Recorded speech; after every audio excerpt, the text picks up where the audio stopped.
There's a village in South Asia that most people don't talk about.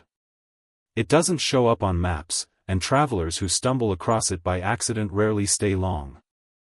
Locals in nearby towns call it cursed, saying something ancient clings to the soil like a stain. The place is tied to a forgotten practice known as Andhasiddhi, a ritual so dangerous that even whispering about it was considered an invitation for ruin. To this day, elders cross themselves and look over their shoulders if the word slips into conversation. The ritual, they say, can give unimaginable power, but it comes at the cost of something you can never reclaim. I didn't know any of this when I first heard about it. It was a late-night conversation during a road trip with my college friends, somewhere between exhaustion and adrenaline, when people start sharing strange family stories. My friend Arjun grew up in India before moving to the States. He was always the quiet one in the group, but that night, under the dim light of a gas station parking lot, he leaned forward and asked us if we'd ever heard of the Andhasiddhi. None of us had. He gave a humorless laugh, like he regretted even saying it out loud, and then he started telling us a story that none of us could shake afterward. Arjun said his grandfather used to warn him about a man in their old village, someone who practiced things no one was supposed to practice. The man lived in a crumbling hut at the edge of a forest, always alone, with eyes that never seemed to blink. People swore they saw shadows moving inside his house at night, even when there was no light. He was feared, but tolerated, until one night when children started disappearing. Parents would wake to find their doors wide open, though they were sure they'd locked them. Some of the missing came back weeks later, wandering from the woods with blank stares, unable to speak. The unlucky ones were never seen again. Everyone knew who was behind it, but no one dared confront him. It was said he had invoked the Andhasiddhi. According to Arjun's grandfather, Andhasiddhi meant the blind mastery. It was a ritual where the practitioner sacrificed human sight, sometimes their own, sometimes someone else's, to gain control over shadows. They could move unseen, slip between places, and command darkness like a living weapon. But the price was horrifying. Those who lost their sight to feed the ritual screamed until their voices broke, then went silent forever, their eyes left black and shriveled as if burned from the inside. And those who used the power too long were said to vanish into the shadows they controlled, pulled apart by whatever lived there. By the time Arjun finished talking, the rest of us were chilled into silence. It didn't feel like a ghost story or a campfire tale, it felt like something he wished he'd never heard in the first place. "That's why my family left," he muttered. "They said the man wasn't just practicing anymore. He was looking for replacements. New eyes." He wouldn't say more, and we didn't push, but something about the way he kept glancing at the darkness outside the car windows made me uneasy for the rest of the trip. I thought that was the end of it, just another strange story shared among friends. But months later, I got a text from Arjun in the middle of the night. It was a single sentence that made my stomach twist: "It followed me here." I called him immediately, but the line went dead after a single ring. I didn't hear from him again, not in texts, not in calls, not even through mutual friends. His social media account stayed frozen, his number disconnected. At first, I thought maybe he just wanted to disappear for personal reasons. But then one night, scrolling aimlessly through my phone, I noticed something in a photo we'd taken during that road trip. Behind us, in the gas station window, was a face I didn't recognize, eyes wide open, black as pitch, staring right at us. After I saw that face in the photo, I couldn't sleep. It wasn't just a trick of the light, I knew that deep down. The eyes were too sharp, too real, like they were boring straight into us. I tried to convince myself it was a stranger who happened to walk past the window at the right moment, but the gas station was empty. I remembered that night clearly, the hum of the fluorescent lights, the empty aisles, the old cashier half asleep behind the counter. There was no one else there. I kept staring at the picture until my vision blurred, and that's when I noticed something else. The face wasn't just watching us. Its lips were parted slightly, stretched into a grin, and its hand was pressed flat against the glass, like it was trying to push through. My skin prickled, and I closed the photo quickly, deleting it from my phone, though the image stayed in my mind like a brand. That was the night I started hearing the knocks. At first, they were faint. A single tap on my bedroom window at 3 in the morning. I lived on the second floor, so it was impossible for anyone to reach it without a ladder. I told myself it was the wind, a branch brushing against the glass, or maybe my imagination. But the next night, it came again, 3 slow, deliberate knocks. Not a random sound, not the rhythm of nature, but something trying to be acknowledged. I lay frozen under the blanket, staring at the window, knowing I didn't want to see what might be on the other side. On the 4th night, I made the mistake of looking.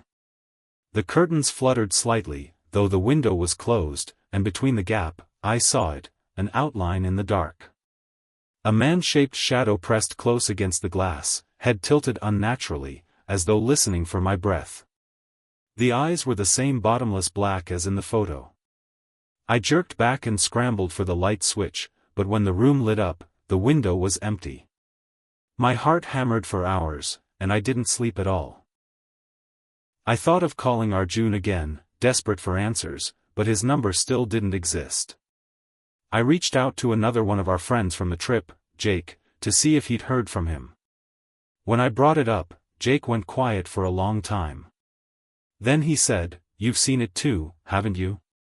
His voice was shaky, like he hadn't slept in days. He told me the same thing was happening at his place, knocks at the windows, shadows that lingered just out of reach of the light, and once, a whisper that said his name in a voice he swore belonged to Arjun. We met at a diner the next day, both of us pale and restless.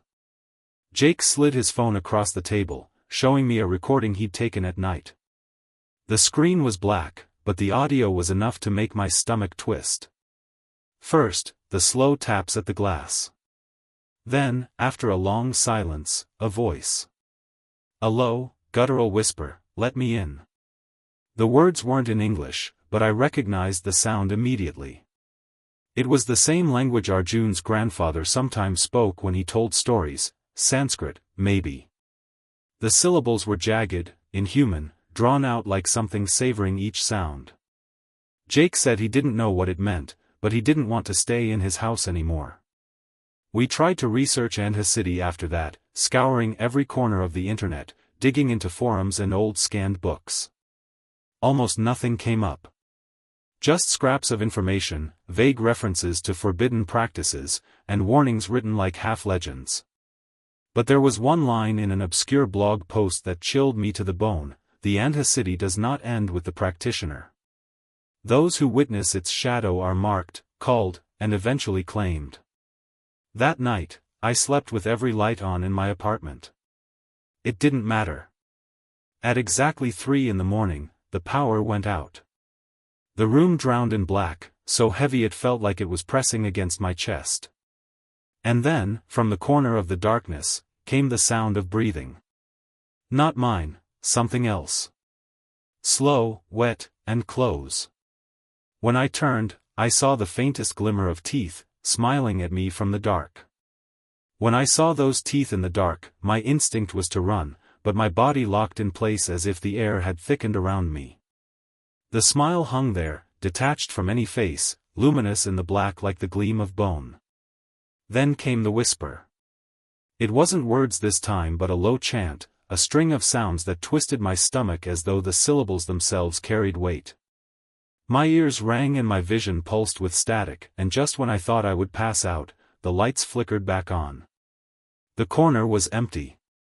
No teeth, no whisper, just the faint hum of electricity. I told myself I had hallucinated it, but I knew better. The next morning Jake showed up at my apartment, pale and frantic. He hadn't slept. He said the shadow had entered his room. He'd woken to find it crouched by his bed, its eyes inches from his face.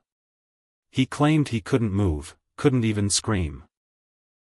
The thing leaned close, its lips brushing his ear, and whispered, "We share now."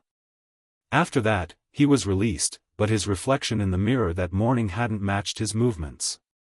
He looked at me across the table, voice shaking, and asked, what if it's inside us already? I wanted to tell him he was crazy, that this was just sleep paralysis or paranoia feeding itself. But the truth was, I believed him. Every night since I first saw it, the presence had grown stronger, closer, hungrier. The knock at the window was no longer outside, it was in the walls, behind the doors, like the thing didn't need permission anymore. Worse, I'd started losing time. I'd wake to find hours had passed without memory. Once, I came to in the middle of writing on my apartment wall with a marker I didn't remember picking up. The words were in Sanskrit. I don't know how I knew that, but I did. When I looked them up later, they roughly translated to, "Blindness opens the way." Jake suggested we find someone who actually knew about this, someone who might understand what Andhasiddhi really was. We tracked down a retired professor in Chicago who had written about obscure South Asian occult practices. When we explained what was happening, his face drained of color. He told us we had made a mistake. By listening to Arjun's story, by looking at that photograph, by acknowledging the shadow when it came, we had opened a door. It thrives on recognition, he said. Every time you see it, speak of it, or even think of it, you invite it deeper into your life. And once it takes root, it doesn't leave. He urged us to cut off all discussion of it, to burn any objects tied to the experiences, and to never, under any circumstances, let it touch us. We asked if there was a way to reverse it, to drive it out. He hesitated, then said only one thing: Andhasiddhi is not banished. It is traded. Someone else must take your place. The words hit me like ice water. I realized, in that moment, what Arjun had meant when he texted, "It followed me here." He hadn't escaped it. He had passed it on. To us. That night, I dreamed, or maybe I didn't dream. I was standing in my bedroom, except the walls were gone, replaced by endless black. The shadow figure stood before me, its head cocked, its eyes empty pits. It lifted its hand slowly, palm outward, and in the darkness, dozens of pale hands began to reach from unseen bodies, grasping at my arms, my legs, my face. They weren't trying to hurt me. They were trying to pull me in, into the black, into them. I woke drenched in sweat, my throat raw like I had been screaming, though no sound had left my mouth. Jake called the next morning, his voice distant and flat. "I think it chose me," he whispered. "I can see things when I close my eyes. Places I've never been. Faces I don't know. They're blind, but they see me." His breathing grew ragged. "It's inside. I can feel it. And it wants you next." The line went dead before I could answer. That was the last time Jake picked up the phone. Jake stopped answering his phone completely. For 3 days, my calls went to voicemail. His social media went dead too, no posts, no messages, not even a "seen" on anything I sent. On the 4th day, I drove to his apartment. The building felt wrong before I even stepped inside, the kind of stillness you notice in hospitals at night or funeral homes. The hallway smelled faintly of damp soil, like something had been growing in the walls. When I knocked on his door, there was no answer. But I heard movement, slow, deliberate, like someone dragging their feet across the floor. I tried the knob. It turned easily. The door swung open onto a darkened apartment. Every window had been covered with black fabric, duct taped to the frames so no light got in. The air was heavy, humid, carrying that same earthy smell. "Jake?" I called, my voice sounding small in the darkness. A whisper came back, not words, just a hiss of air, like a breath released too close to my ear. I took a step forward and felt the carpet under my shoes squish, damp as if soaked in water or something thicker. The living room was empty, but the walls weren't. They were covered in writing. Jagged symbols and crooked letters scrawled in black marker and red ink, some written so hard the drywall had splintered. In the middle of it all was a phrase repeated over and over in English: "The blind see." The letters seemed to shift slightly when I looked at them, as if they were being written even as I watched. My phone's flashlight flickered, the battery inexplicably dropping from 80% to 10% in seconds. A sound came from the bedroom, something between a groan and a chant. Against every instinct, I moved toward it. The door was half open, revealing a shape crouched in the corner. Jake. Or what was left of him. His eyes were shut so tightly the skin around them looked bruised, and black veins pulsed beneath the surface of his face. His mouth moved rapidly, whispering the same words over and over in that alien language. Around him, the air shimmered like heat rising from asphalt. "Jake," I said, trying to sound calm. "We can fix this. We'll get help." He stopped whispering, tilting his head toward me slowly. His eyelids opened. There were no eyes inside, only black hollows.